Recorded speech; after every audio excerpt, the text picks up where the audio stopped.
It was a night heavier than any other in the forgotten town of Black Hollow, a place buried amidst endless pine forests and rusted railway lines, existing like a bruise upon the earth, unseen, yet impossible to ignore. At exactly 3:33 a.m., silence swallowed everything. No dogs, no wind, no life, as though reality itself was holding its breath. In a wooden house at the forest's edge, an 8-year-old boy, Elias, awoke, not because of a sound, but due to a pull, a presence. His parents lay unnaturally still, trapped in a sleep too deep, their faces twitching as though lost in a nightmare they could not escape. Drawn to the window, Elias witnessed something that didn't belong to this world. Floating above the treetops was a sphere, but not one of light. It was a void, a hole in existence, absorbing even the darkness. From its center, tendrils of liquid light spiraled upwards, defying gravity, while shapes, neither fully solid nor human, writhed within. A hum vibrated through his bones, bypassing his ears entirely. It wasn't calling him. It was remembering him. His mouth moved against his will, whispering alien words. Sohura Keth Valir. A crack split the ground beneath his home, glowing with sickly blue veins. A beam of black light descended, not pulling him upwards, but erasing him. When it vanished, so did Elias. No scream, no trace, only absence. The sphere pulsed once, then imploded silently, leaving behind nothing but a scent of burnt ozone and cold iron. The night resumed as though nothing had happened. At dawn, Mara, Elias's mother, woke with a gnawing sense of dread. His room was empty. No signs of forced entry. The window was open, yet not a single footprint marked the ground below. Panic swept the town, but it wasn't the first disappearance. And it wouldn't be the last. Beneath Elias's bed, investigators discovered a symbol burned into the floor, a spiral inside a hexagon, crossed by impossible lines. No scholar could decipher it, except a blind professor from Oslo, who trembled upon touching a photograph of it and whispered, "The mark of the remembered. They are waking up." No one understood what it meant. Mara's descent into obsession was swift.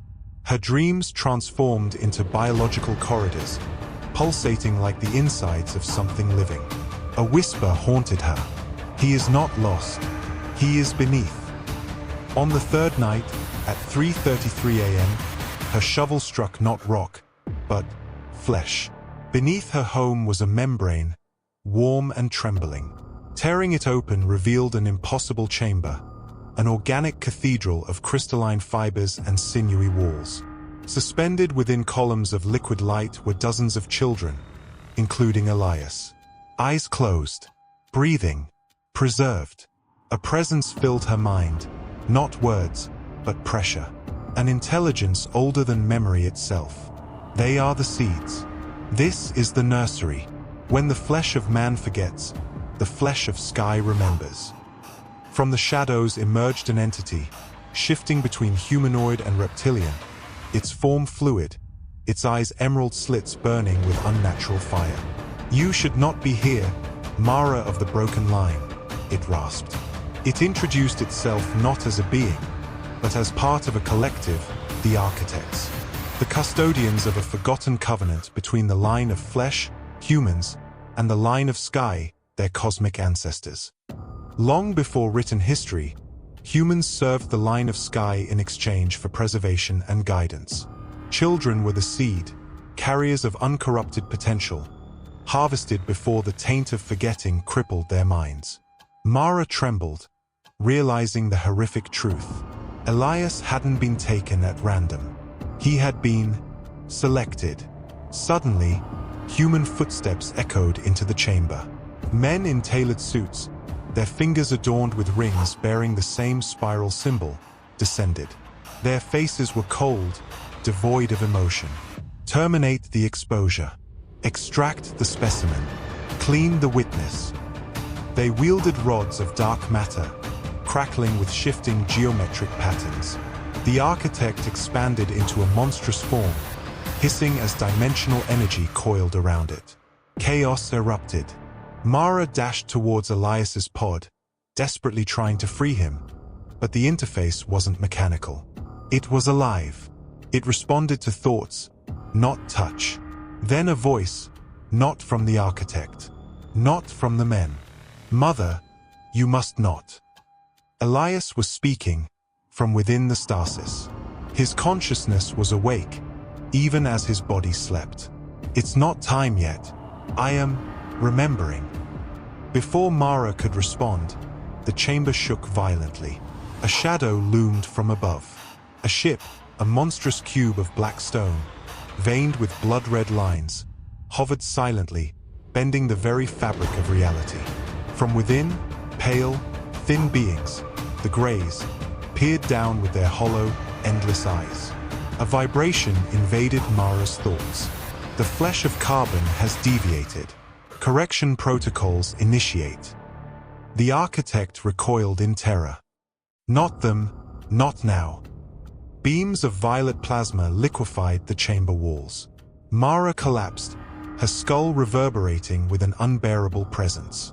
But then, another voice. Elias's. But it was no longer the voice of a child. It was ancient. Enough. Liquid light fractured. Symbols unfolded midair, spiraling into fractal geometries that bent space itself. The Greys froze. Their technology faltered. The cube retreated, not from damage, but from fear. Elias's pod shattered. He floated to the floor. His eyes opened, swirling with galaxies, no longer human. I remember what I was, what we were, before the severance, before the lie. What lie? Mara gasped. That you were ever only human. Elias raised his hand. A portal bloomed, not through space, but through time. Mara saw Earth, as it once was. Cities of crystal and light, humans walking beside reptilians, Greys, and beings of pure energy. The first age of flesh and sky. Then, the schism. Some sought ascension beyond flesh. Others held that embodiment was the true path to divinity. A war unfolded, fought with reality itself. Languages that rewrote DNA. Symbols that shattered dimensions.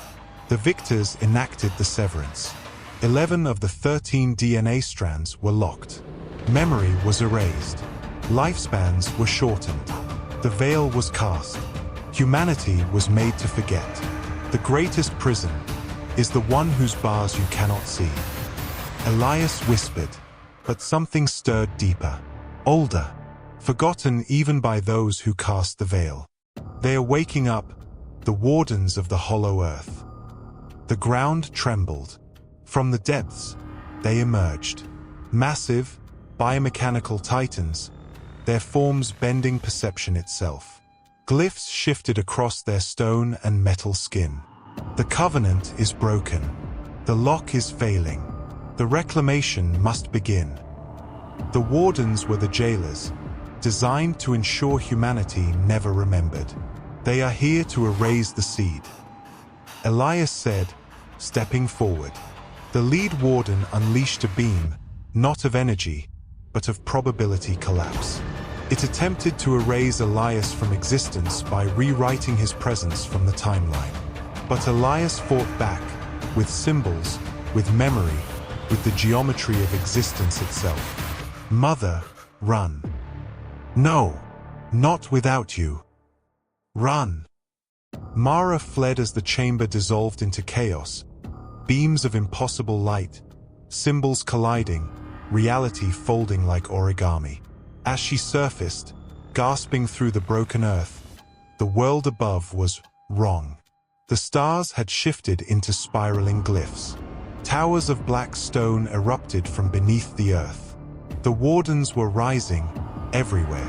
Across the world, technology collapsed, not from EMP, but because reality itself was desynchronizing. The veil was gone. The lie had fallen. Memories flooded back to humanity, of lives lived among the stars, of hands that once operated machines beyond comprehension, of being something far more than flesh. Some wept, some screamed, others laughed. Elias's voice echoed into every mind. You are more than you were told. You are the memory of stars made solid. The Greys stood motionless, their directive broken. The reptilians emerged, not as enemies, but as kin. The wardens marched, obliterating not people, but the very systems that upheld the lie, banks, governments, prisons of the mind. But this was not humanity's end. It was rebirth.